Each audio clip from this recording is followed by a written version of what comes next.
Welcome to the Aboriginal channel. This episode will be the start to a new series called Aboriginal Castles. This first video will be critical because I'm going in the old books to show and prove that American Indians built major forts, castles, and structures from stone and brick. The first book is from the year 1671 called America, being the latest and most accurate description of the New World, containing the original of the inhabitants by John Ogilvy. It is the book that this image is in. So in the book, it talks about California and how the Spanish tried to go there and set up shop in between the 1500s and the 1600s. And basically, they were not able to based upon the California Indians. So it says right here in 1539, one Francisco, a companion of Cortez in the former expedition, set out upon his own charges, and having coasted all about, but upon the eastern and western shores he at last landed, but not without a notable opposition from the natives,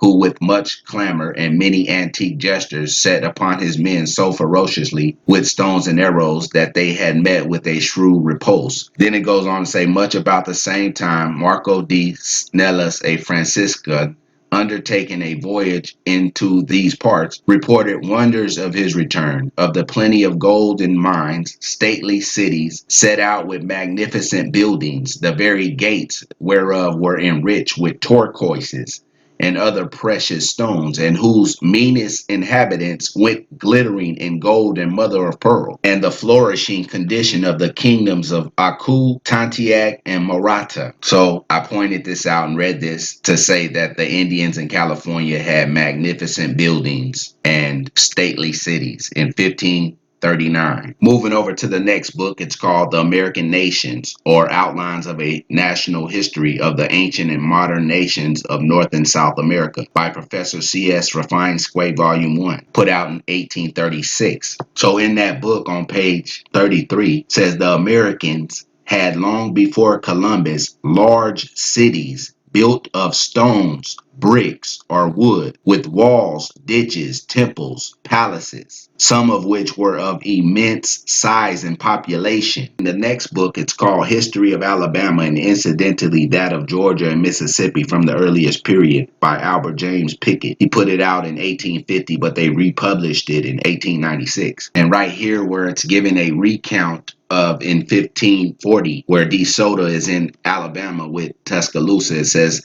De Soto and Tuscaloosa arrived at the capital called Mobile. It stood by the side of a large river upon a beautiful plain and consisted of 80 handsome houses. Pause. So this is a critical thing to remember for further on in the videos, because these houses will come up. I will show you where they still existed through the 1800s. It says 80 handsome houses, each capacities enough to contain 1,000 men. So a house could contain 1,000 men. 80 houses, that's 80,000 people in the capital, or roughly that amount. But it goes on to say they all fronted a large public square. They were encompassed by a high wall made of immense trunks of trees set deep in the ground and close together, strengthened with cross timbers and interwoven with large vines. It says a thick mud plaster resembling handsome masonry concealed the woodwork. So earlier it said that the houses were handsome, and now it says that the walls and things were resembling handsome masonry. And those are critical elements of this to be remembered for further videos, because the 1500s, this is what they had, things that resembled handsome masonry. And we'll see throughout the videos how American Indian architecture progressed. Moving over to the final book that I'm going to read from. On a side note, right here at the beginning of this book, it has a case, a dot, and then a star right here. That's very interesting. This book is called The Antiquities of Tennessee and the Adjacent States, and the State of Aboriginal Society and the Scale of Civilization Represented by Them, a series of historical and ethnological studies by Gates P. Thurston, 1897. Now, in this book, when it talks about the Shawnee, which were a tribe that were originally in the state of Tennessee and a few other states. But it says an ancient Shawnee village and stockade fort was built upon the present site of Nashville. They were a fine type of the Native American, the tribe later of Logan and Tuskegee. For a century or more, they held sway. Their dominion extended from the Ohio to the Tennessee River. But these Fair possessions were the constant envy of their neighbors. They were never at peace. No wonder their ancient homes upon the Cumberland were fortified like the walled towns of feudal Europe. Each settlement probably had its castle of security. In another area in this book, it talks about the Iroquois Confederation, which was up in basically the New England area of the United States. Says in the organization of their famous confederacy, in their military operations, and in their erection of defensive work, the Iroquois showed intelligence and ability of the highest order. These tribes must therefore be classified in the ethnical scale a full degree above the ordinary status of savagery. The Natchez, Creek, Chickasaw, Choctaw, and other tribes of the Southern family belong to the same general class of high-type red Indians. Then I pointed that right there out just to correlate the fact that a lot of the forts and castles in the Northeast America and the Southeast resemble one another because those Indians over there were of a high type Indian of intelligence and ability of the highest order, basically. Which brings me over to an article called Six Mysterious Stone Structures of New England from the New England Historical Society.com website. Starts off by saying that in the 1930s, someone estimated that New England had 250,000 miles of stone walls. In the following decades came inventories of the region's stone structures, which some believed to be ancient. Goes on to say that New England colonists found many stone buildings when they arrived. Typically, they were 1 story high, circular or rectangular, and as long as 30 feet. Many had roof openings that allowed a little light to illuminate the interiors. As a result, early mercenaries to the Northeast wrote about Indian stone castles. Says that in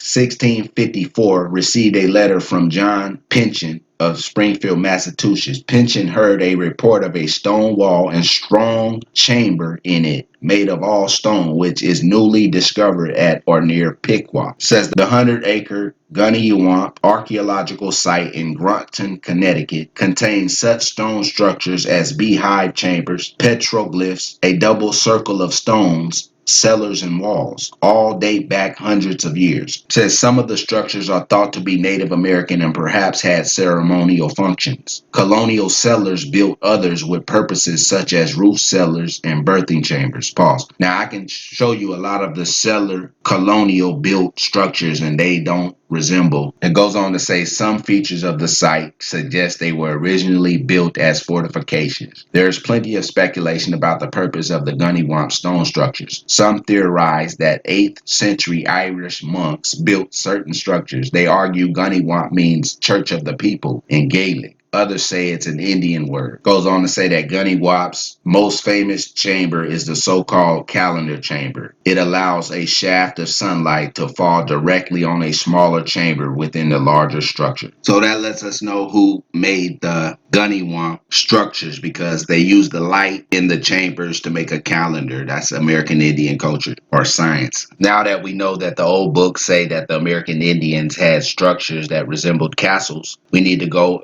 and look at some and do a timeline. So right here in the book from 1671 called America, there's an image right here, which I've showed before in a previous video, but I'm reiterating right here in this one, that they had a castle-like structure right here in the background. Even this little rounded shape, like tower type of thing right here, comes up in the structures that we'll be looking at in this series. So the first structure we're going to be looking at is called Machu Picchu. Says Machu Picchu is a 15th century, that's the 1400s, Inca citadel. Now, what's a citadel? Says a citadel is the core fortified area of a town or city.